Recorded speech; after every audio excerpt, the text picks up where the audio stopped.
राधे राधे दोस्तों। राधे राधे बहनों, स्वागत है सभी का मेरे YouTube चैनल पे।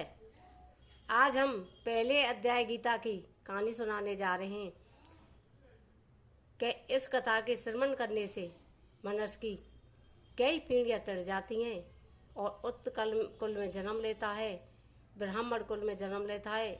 इसलिए मनुष्य को अच्छे कर्म करने चाहिए। गीता का अध्याय पहला हर व्यक्ति को रोज पाठ करना चाहिए। गीता का पाठ करके एक बैल की भी मुक्ति हो गई। सुशर्मा ऊंचे कुल में जन्म लिया था। एक ब्राह्मण के घर में सुशर्मा का जन्म हुआ था। ना तो कभी दान पुण्य करता, ना किसी भूखे को भोजन खिलाता, जुआ खेलता, चोरी करता, मदरा पीता, ऐसी वेश्यान का संग करता। उसके पिताजी खूब समझाते, पर सुशर्मा ब्राह्मण के कोई समझ ना आती। एक दिन जंगल में कुछ लेने गया तो सुशर्मा की मृत्यु हो गई। जमके दूत ले गए उसे और ले जाकर नरक में गिर दिया। नरक में से निकाल कर एक बैल की जोनी में गिर दिया। तो बैल ऐसे व्यक्ति को मिला तो रात दिन बोझा ढोता, बोझा में जोड़ लेता, कई कई मन बोझ लद लेता और लद के बहुत बहुत दूर की लंबी सफर करवाता। बैल को लदे लदे कई सालों बीत गई। इसे 8-9 साल की उम्र बीत गई। बुढ़ा हो चुका था। एक दिन उसका मालिक बहुत सारा बोझ लदकर ऊंची चढ़ाई पर ले जा रहा था। बैल का पैर रिपट गया। बैल थक कर गिर गया। थके हुए बैल को उसका मालिक उठाने लगा और भी आगे आकर उठाने लगे, पर बैल खड़ा ही ना होवे। जो आवे जो भी उठावे, बैल पाम फेंकने लगा और बहुत ज़्यादा घबराने लगा। फिर तो उसकी मृत्यु की नौबत आ गई।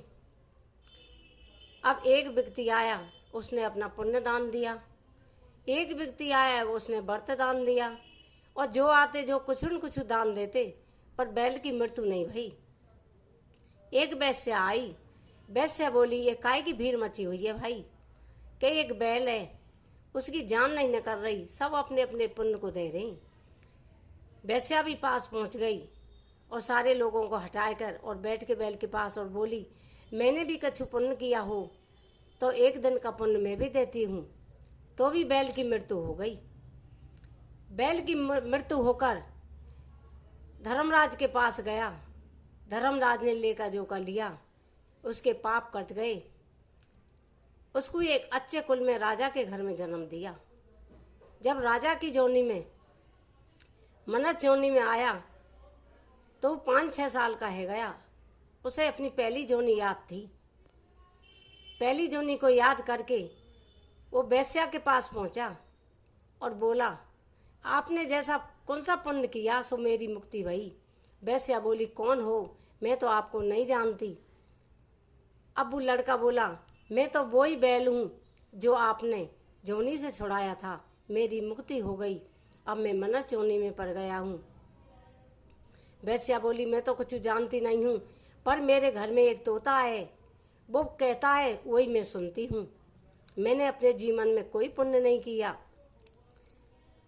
तो वैश्या और वो राजा का लड़का दोनों तोते के पास गए और तोते से बोले, सुबह तुझने कौन सा कर्म किया तो हमारी जोनी मुक्त हो गई? अब तोता बोला कि मैं कुछ नहीं जानूं, मैं पहले जन्म में एक राजा का लड़का था, तो गुरुजी पे सिक्का लेता। वो पहले अध्याय का पाठ सिखाते मुझे। एक दिन मैंने पाठ सीखने में कुछ भूल कर दी तो गुरुजी ने मुझे श्राप दे दिया, जा तू सुआ हो जा। तो जो गुरुजी का पहला अध्याय पाठ है उसी को मैं बांटता हूँ और पढ़ता हूँ। देखो, पहले अध्याय के गीता के पढ़ के बैल की जोनी मुक्त भई, वैश्या की जोनी मुक्त भई और वो लड़का को तो राजा का जन्म मिल ही गया। तीनों अपने अपने धामों को चले गए। ये हमने सभी बहनों को पहला अध्याय गीता का पाठ सुनाया है। इसे श्रवण करने से सभी पाप कटकर स्वर्ग की प्राप्ति होती है। इसे सब लोगों को रोजाना सुनना चाहिए, मन में ध्यान धरना चाहिए कि जेठ मास के महीने में चाहे रोजाना अध्याय जरूर पढ़ना चाहिए। अपनी अपनी मुक्ति सब चाहते हो तो सब अपना उद्धार कीजिए, वैकुंठ की प्राप्ति कीजिए। जय श्री राधे।